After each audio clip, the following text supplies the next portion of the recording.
So நாம் பார்த்துட்டு இருக்குது ஜெனடிக்ஸ். இதனுடைய கடைசி போர்ஷன் வந்து பார்த்தீங்கன்னா genetic disorder.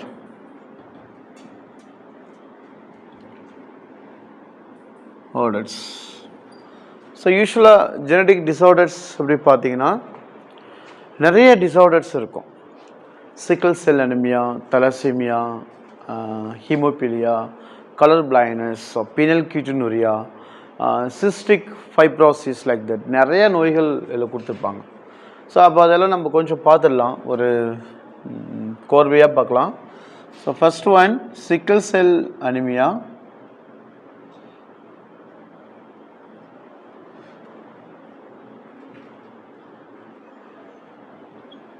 Sickle cell anemia. Second one thalassemia.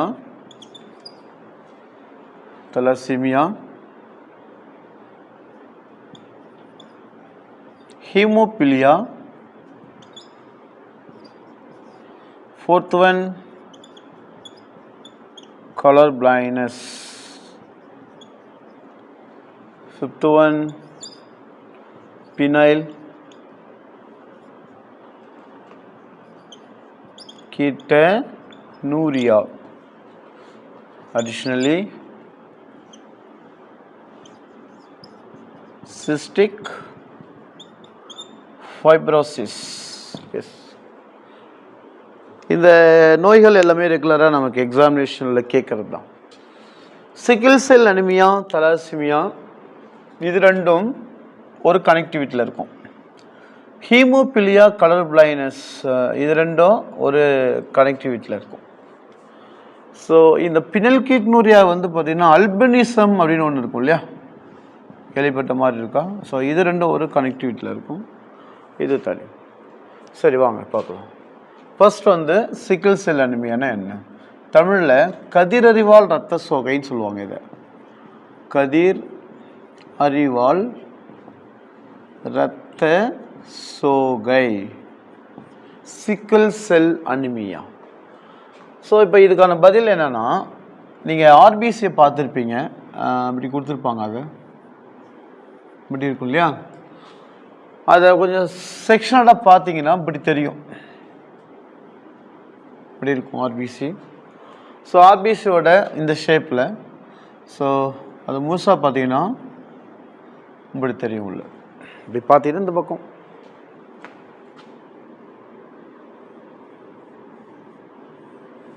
அப்படி இதான் அந்த செக்ஷன்ஸ் தான் இந்த டைரெக்ஷனில் போட்டிருக்கும். இந்த ஆர்பிசிக்குள்ளே என்ன இருக்கும் சார்னா ஹெச்பி, அதாவது ஹீமோகுளோபின் இருக்கும். ஹீமோகுளோபின் இருக்கும். ஸோ ஹீம் அப்படின்னா ஃபெரஸ், இரும்பு. Globin nothing but as a protein, புரதம். குளோபின் வந்து புரதம், ஹீம் வந்து ஃபெரஸ். ஃபெரஸ்னா இரும்பு, ஒரு 5% இருக்கும். புரோட்டீன்ஸ் வந்து ஒரு 95% இருக்கும். ஹீமோகுளோபின்ஸ். புரோட்டீனுக்கு இன்னொரு பேர் என்னன்னா பாலிபெப்டைடுன்னு சொல்லுவாங்க. பாலிபெப்டைடு. ஸோ பாலிபெப்டைடு, தமிழையும் பாலிபெப்டைட், சங்கிலி, எல்லாம் பாலிபெப்டைட் தான். ஸோ இதில் இந்த ப்ரோட்டீன்ஸ், இந்த ஹீமோகுளோபின் எத்தனை பாலிபெப்டைட்ஸ் இருக்குன்னா 4 பாலிபெப்டைடு. இது proteins is called as polypeptide, but haemoglobin contain 4 polypeptide. 4 polypeptide, 4 polypeptide சங்கிலிகள் இருக்கும். 4 பாலிபெப்டைட் செயின்ஸ் இருக்கும் அங்கே. அதில் ஃபார் எக்ஸாம்பிள் இப்படி எடுத்துக்கலாமா, ஆல்பா 1, ஆல்பா 2, அப்போ பீட்டா 1, பீட்டா 2. ஸோ அகைன் இப்போ கவுண்ட் பண்ணி பாருங்கள், 1 2 3 4, 4 polypeptide. That means hemoglobin contain 4 polypeptide, which is consist 2 chain like alpha and beta chain. Alpha consists 1 and 2, beta also consists 1 and 2. So totally hemoglobin contain 4 polypeptides. So they now come to the point, sickle cell anemia. அது என்ன sir சிக்கிள் cell anaemia, கதிர் அறிவால் இரத்த சோகை அப்படின்னா என்ன? இந்த கதிர் அறிவால் இரத்த சோகையை பொறுத்த வரைக்கும் முக்கியமான விஷயம் அது. பாருங்க, இதில் இந்த பீட்டா பாலிபெப்டைட் இருக்குது பார்த்தீங்களா, இந்த போர்ஷன்ஸு அது சிதைஞ்சு போச்சு அப்படின்னு கேட்டிங்கன்னா, அதாவது பிரேக் டவுன்ஸ் ஆயிடுச்சுன்னா பாருங்க உடஞ்சிச்சு, பீட்டா உடஞ்சிச்சுன்னா ஆல்பா மட்டும்தான் இருக்கும். இப்போ இந்த ஆல்பா ஃபார் எக்ஸாம்பிள்ஸ் இப்படி இருக்குன்னு வச்சுக்கோங்களேன், இதோ இது ஆல்பா, பீட்டா கேன்சல் ஆயிடுச்சு. இப்போ இந்த பீட்டா உடஞ்சிச்சுன்னா ஆல்பா எப்படி இருக்குன்னா லுக் லைக் சிக்கிள், அரிவாளை போன்று தெரியும் அப்படின்னு சொல்கிறாங்க. அது பார்க்கறதுக்கு அருவா மாதிரி இருக்காது. ஃபார் எக்ஸாம்பிள்ஸ் நாம் அருவா மாதிரி மாற்றலாம், ஒரு ஹேண்டில் போட்டிங்கன்னா அருவா மாதிரி மாறிடும். ஸோ சிக்கிள் செல் அனிமியா, ரத்த சோகை, கதிரருவா ரத்த சோகைனா when the breakdown of beta polypeptide RBC get a sickle shaped, பார்க்கறதுக்கு அரிவாள் போன்ற வடிவத்தை பெறும். that is called as sickle cell anemia. கதிரருவால் ரத்த சோகை என்பதன் பொருள் பீட்டா பாலிபெப்டைட் சங்கிலிகள் உடைக்கப்படுவதால் ஏற்படும். இது ஏன் சார் உடையுது? By the mutation. இந்த ப்ராசஸ் நடக்கிறதுக்கான காரணம் வந்து திடீர் மாற்றங்கள் தான் இதுக்கு காரணம் அப்படின்னு சொல்கிறாங்க. அப்போது திடீர் மாற்றங்கள் நம்ம ஏற்கனவே சொன்னோம், last class I told something regarding a mutation. So இதை conducted physical and chemical factors. So there is so many factor the response to conducting mutations. Whether நீங்கள் ஒரு ரேடியேஷனாக இருக்கலாம், ஒரு ப்ரெஷராக இருக்கலாம், ஹீட்டாக இருக்கலாம், டெம்பரேச்சராக இருக்கலாம், கெமிக்கலி ட்ரக்காக இருக்கலாம். ஸோ வாட்டெவர் நிறைய விஷயங்களுக்குள்ளே அது கொண்டுட்டு போக முடியுது. அப்போ அந்த சிக்கல் செல் அனிமியா அப்படின்னு நடைபெறதுக்கு காரணம் என்னென்னா இந்த மியூட்டேஷன். இந்த மியூட்டேஷனுக்கு ரீசன் சொல்கிறாங்க என்னென்னா, and replacement of glutamic acid by valine. So இந்த குளுட்டோமிக் ஆசிடை வேலின்ற அமினோ ஆசிட்டால் ரீப்ளேஸ் பண்ணப்படுறதுனால ஸோ இந்த பிரச்சனைகள் அங்கே எழுப்பப்படுகிறது. அதனால் ஆர்பிசியினுடைய பகுதிகள் சிதைக்கப்படும் போது ஆர்பிசியின் வடிவங்கள் அந்த அரிவாளை போன்று பெறுவதால், இது இரத்த சோகைக்கு காரணமாக இருப்பதால் இது கதிரருவால் இரத்த சோகை அப்படின்னு சொல்லிட்டு வரையறை கொடுக்குறாங்க. ஸோ சிம்பிள் லாஜிக் தான். சிக்கிள் செல் அனிமியானா due to break down of beta polypeptide chains of the RBCs and after get RBC sickle shaped. But என்ன நடக்குது அப்படின்னு கேட்டால் glutamic acid, that's one of the amino acid and replaced by the valine. So வேலினால substitute பண்ணும்போது இந்த process வந்து நடக்கிறது அப்படின்னு சொல்கிறாங்க. அண்ட் தலாசிமியா சிமிலர் தான், ஒரே கான்செப்ட் தான் தலாசிமியாவுக்கும். தலாசிமியாவில் மேபி பிரேக் டவுன் ஆஃப் ஆல்பாவும் உடைந்திருக்கலாம், பீட்டாவும் உடைந்திருக்கலாம். ஸோ அப்போ ஆல்பா பீட்டா ரெண்டுமே உடையலாம். அப்படி ரெண்டுமே உடஞ்சிச்சு அப்படின்னு கேட்டால் அதுக்கு பேர் தான் தலாசிமியா. இந்த ஆர்பிசியில் பீட்டா பாலிபெப்டைட் உடைஞ்சா அது கதிரருவால் ரத்த சோகை, ஆல்பாவும் சேர்ந்து உடஞ்சி போச்சு அப்படின்னா அதுக்கு பேர் தான் தலாசிமியா. தலாசிமியானா என்ன சார்னா, it is responsible by a recessive gene. இது வந்து ஒரு ஒடுங்குத்தன்மை உள்ள ஜீனால் இது உருவாக்கப்படுது சொல்கிறாங்க. So recessive by that is caused by a recessive gene. ஒரு ஒடுங்குத்தன்மை உள்ள ஜீனால் இது நடைபெறும். ஸோ ஆல்சோ தலாசிமியாவில் வந்து நீங்கள் பார்த்தீங்க அப்படின்னா has two type. One is alpha thalassaemia, another one is the beta thalassemia. Alpha thalassaemia and beta thalassaemia type of the தலாசிமியாவில் கொடுத்துருக்கோம். அண்ட் ப்ரீவியஸ்லி இது எப்படி இருந்துச்சுன்னா thalassaemia like major and minor thalassaemia was there. So அப்படி இருந்தது. இப்போ கொஞ்சம் trend பண்ணி என்ன பண்ணியிருக்காங்க, அது ஆல்பா பீட்டா தலாசிமியாஸ்னு கொண்டு வந்திருக்காங்க. Alpha thalassaemia which controlled by 16th gene of chromosome. 16th gene of chromosome. Alpha தலாசிமியாவை கட்டுப்படுத்தக்கூடிய ஜீன் வந்து பார்த்தீங்கன்னா 16வது குரோமோசோமில் உள்ள ஜீனால் கட்டுப்படுத்தப்படும். 16வது குரோமோசோமில் உள்ள ஜீனால் தான் கட்டுப்படுத்தப்படும். And beta and regulated by 11th chromosome of the gene. Chromosomes of the gene. Okay. 11வது குரோமோசோமில் உள்ள ஜீனால பீட்டா தலாசிமியா கட்டுப்படுத்தப்படும். 16வது ஜீன்கள் குரோமோசோமில் உள்ள ஜீன்களால் alpha thalassaemia. So the thalassaemia is one of the anaemia types which consist alpha and beta. Alpha அப்படின்பது இந்த 16வது குரோமோசோமில் உள்ள ஜீன்களால் கட்டுப்படுத்தப்படுது. அதே போல் பீட்டா தலாசிமியா வந்து 11th இருக்கிற குரோமோசோமில் இருக்கிற ஜீன்களால் அது கட்டுப்படுத்தப்படும். Because chromosome contain gene. Somebody என்ன நினைக்கிறாங்கன்னா ஜீனுக்குள்ள குரோமோசோம் இருக்கும் அப்படின்னு. அப்படி இல்லை, குரோமோசோம்களுக்குள்ள தான் ஜீன்கள் இருக்கும், ஜீன்களுக்குள்ள குரோமோசோம்கள் இல்லை. ஸோ அதனால் அதை நினைவில் வச்சுக்கணும். All the genes are present inside of the chromosome as a longitudinal arrangement. நீள்போக்கான வரிசையில் குரோமோசோம்களுக்கு உள் தான் ஜீன்கள் அமைந்து இருக்கும். ஸோ அது அடிப்படையில் தான் நம்ம சொல்கிறோம். ஸோ தலாசிமியா கண்ட்ரோல் பண்ணுறது குரோமோசோமில் 16வது குரோமோசோமில் உள்ள ஜீன். பீட்டா தலாசிமியா கட்டுப்படுத்துறது 11வது குரோமோசோமில் உள்ள ஜீன் தான் இதை கட்டுப்படுத்துது.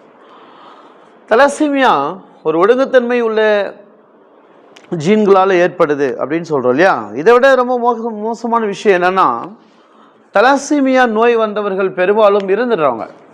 இந்த நோய் உள்ளவர்கள் குழந்தைகள் போன்றவர்களை தான் பாதிக்கும். அதிகபட்சமாக ஒரு 17 வயதுக்குள் இறந்துடுவாங்க. இந்த நோய் உள்ளவர்கள் ஒரு 17 வயதுக்குள்ளே இறப்பதற்கான பாசிபிலிட்டிஸ் நிறையா இருக்கும். ஸோ இது பாரம்பரிய ரீதியாக நடக்கும். சில குடும்பத்தில் பார்த்தீங்கன்னா நிறைய பேர் அந்த 17s அண்டர் 17 வரும்போது இறந்துடுவாங்க. அண்டர் 18 வரும்போது இறந்துடுவாங்க. அதுக்கு பல காரணங்கள் இருக்குது. ஆனால் இன்னமும் அது கிராமங்களில் மற்ற இடங்களில் பார்த்தீங்கன்னா peoples they are believed as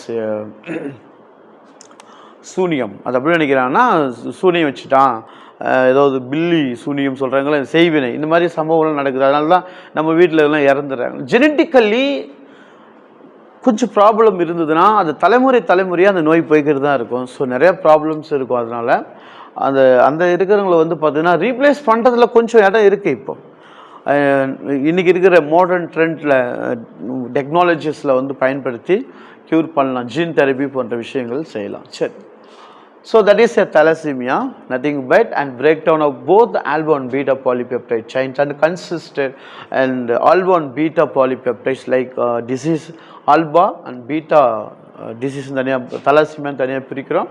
அது யார் கண்ட்ரோல் பண்ணுறாருன்னு சொன்னோம். இது எதனால் ஏற்படுதுன்னா பை எ ரெசசிவ் ஜீன்.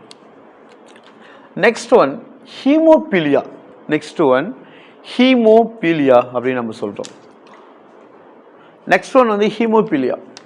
இது என்ன டிஸார்டர்ஸ்? இந்த ஹீமோபிலியா கலர் பிளைண்டஸ் கூட நான் கொடுத்துருக்குறேன் இல்லையா. இது அதுக்கு நிறைய விஷயங்கள் இப்போ இருக்கும்.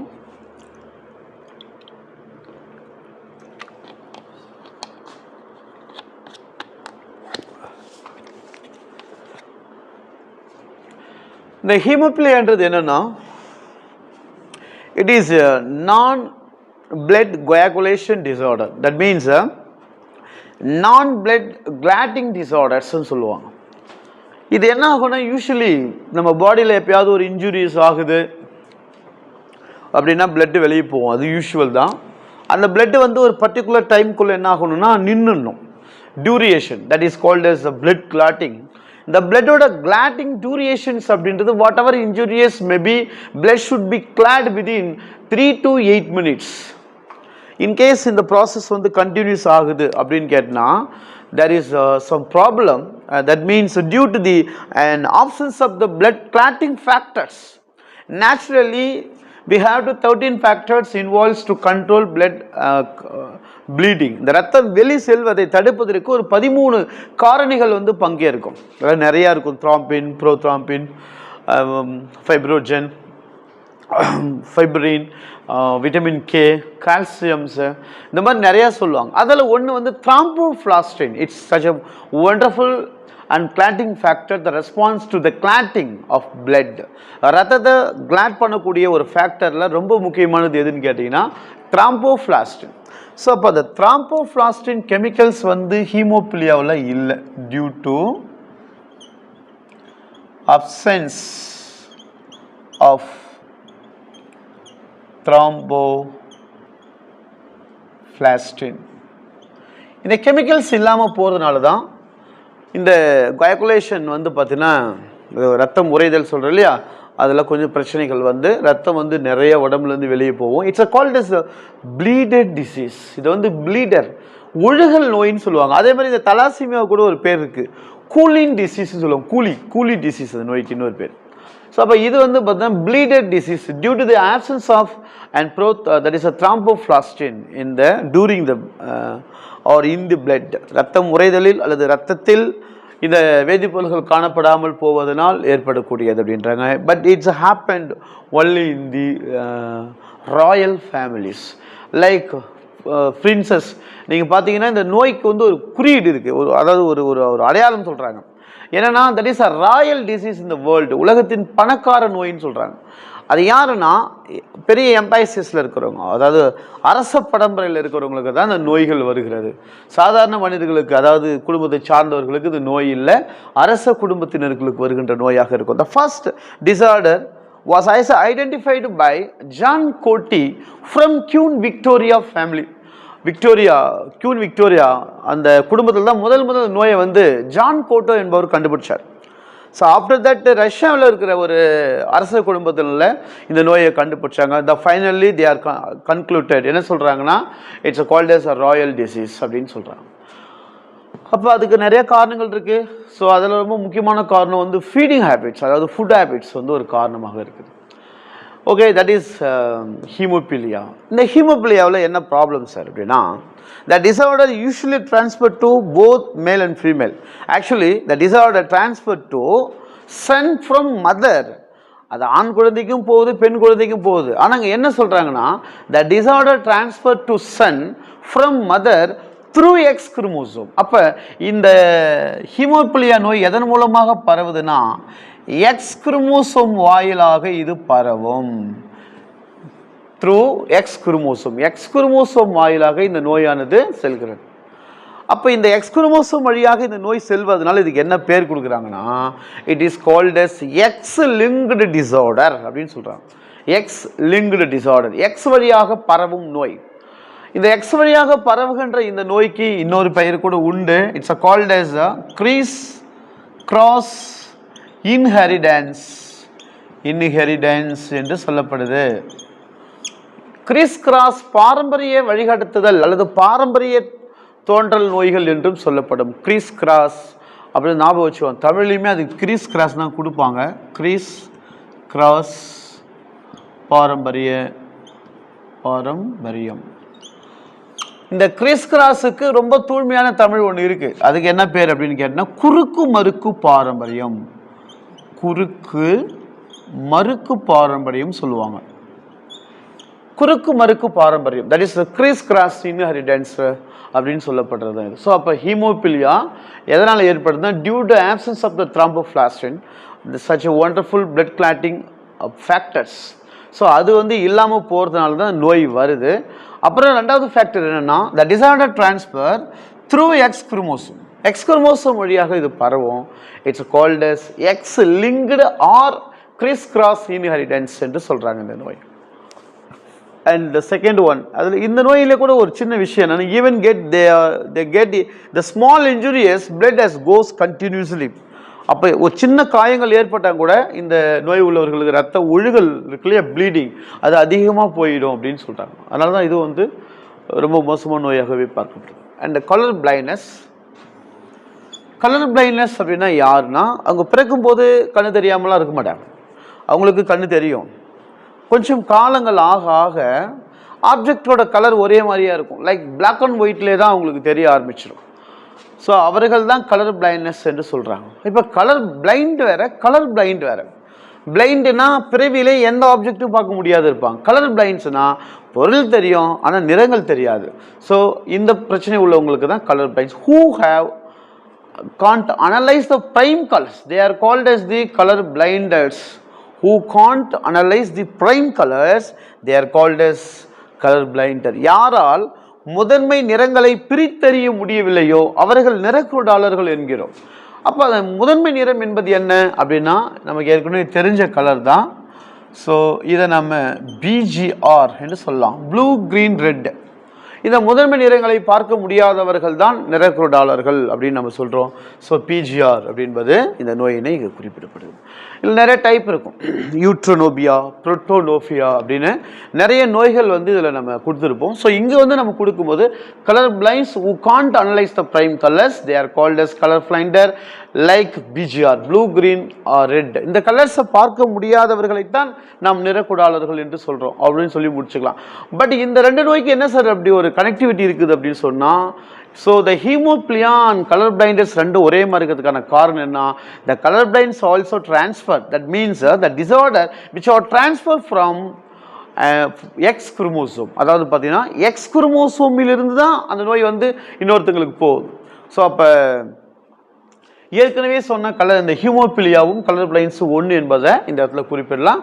ஏன்னா இந்த ரெண்டு நோய்களும் எதன் மூலமாக டிரான்ஸ்ஃபர் படுதுன்னா, the transfer to next generation through X chromosome. அப்போ எக்ஸ் குரோமோசோம் வாயிலாக கடத்தப்படுவதால் இந்த கலர் பிளைண்ட் சொல்கிற நிறக்குருடு நோய்களும் எக்ஸ் லிங்க்டு டிசார்டர் என்று சொல்கிறோம். இதுவும் எக்ஸ் குரோமோசோம் வழியாக பாரம்பரியத்தை கடத்தக்கூடிய நோய் என்று அறிவிக்கப்படுது. ஸோ இதனால இந்த சிமிலர்ஸ் ரெண்டுக்கும் ஒரே மாதிரி இருக்கும். இது ரெண்டுக்கும் ஒரே மாதிரி இன்ஃபர்மேஷன் இருக்கும், இதுக்கு ரெண்டுக்கும் ஒரே மாதிரி இன்ஃபர்மேஷன் இருக்கும். The both are belongs to X linked disorders. They are both are belongs to and anaemia types. Next one here phenylketonuria அப்படின்னு ஒரு நோய் இருக்குது. இந்த பினல்கிட்டனூரியா அப்படின்றது என்னன்னா, யூஸ்வலி நம்ம பாடியில் வந்து மெட்டபாலிசம் நடக்கும் இல்லையா, அதாவது வளர்ச்சிதை மாற்றம் நடக்கும். இப்போ இந்த பினல்கிட்டனூரியான்னு சொல்கிறீங்க இல்லையா, இதை பினைல் அலைனைன் அப்படின்ற ஒரு அமினோ ஆசிட்டு டைரோசின் என்ற புரோட்டீனாக கன்வெர்ட் ஆகணும். இதான் வந்து யூஷுவல் மெட்டபாலிசம் நம்ம பாடியில். So phenyl alanines wonderful amino acids when converted into tyrosine. இது எப்படி போகுதுன்னா, by enzymatic reaction known as PAH, phenyl alanine hydroxylase அப்படின்னு சொல்லுவாங்க. இதை phenyl alanine H is nothing but hydroxylase. அப்போ when the phenylalanine converted into tyrosine by the enzyme phenyl alanine hydroxylase அப்படின்ற நொதியின் மூலமாக தான் இந்த வினையானது நடைபெறும். இது ஒரு யூஷுவல் மெட்டபாலிசம் இது. பட் அப்படி நடக்காம இந்த பினைல் அலைனைன் என்ன பண்ணிடுது அப்படின்னு கேட்டிங்கன்னா,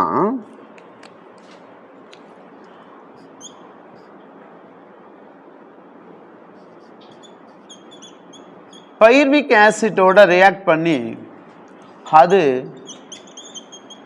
பினைல் கீட்டனூரியா என்ற நோயாக அது மாறிடும். பட் யூஷுவல் ரியாக்ஷன் பினைலலைனின் இன்டு டைரோசினாக மாறணும். அப்படி மாறாமல் இது பைர்விக் ஆசிட் கூட ரியாக்ட் பண்ணி என்ன பண்ணிடுது, phenyl ketonuria. It is called as inborn metabolic disorder. இது வந்து பிறவிகளிலே ஏற்படக்கூடிய ஒரு வளர்ச்சிதை பிறை நோயாக கருதப்படுது. அதாவது ஒரு முறையான வளர்ச்சிதை மாற்ற வினை இல்லை இது. ஸோ அப்போ பினைல் அலைனைன்ஸ் வந்து இந்த டைரக்ஷனில் போகிறதுக்கு பதிலாக அது வேறு ஒரு கெமிக்கல்ஸோடு இன்ட்ராக்ட் பண்ணி இந்த மாதிரியான ஒரு பிரச்சனையை உண்டு பண்ணிடும். அப்படி பினைல் கீட்டனூரியா ஏற்படும். ஒன்றும் இல்லை sir, phenyl ketonuria nothing but is urea. Urea அப்படின்பது சிறுநீரகத்தை பாதிக்கக்கூடிய ஒரு நோயாக இது மாறும். And also the white spot on the skin, தலைகள் நம்முடைய உடல்கள் ஆங்காங்கே வெண் புள்ளிகள் தோள்களில் ஏற்படும். And severe headache and some problems இருக்குது.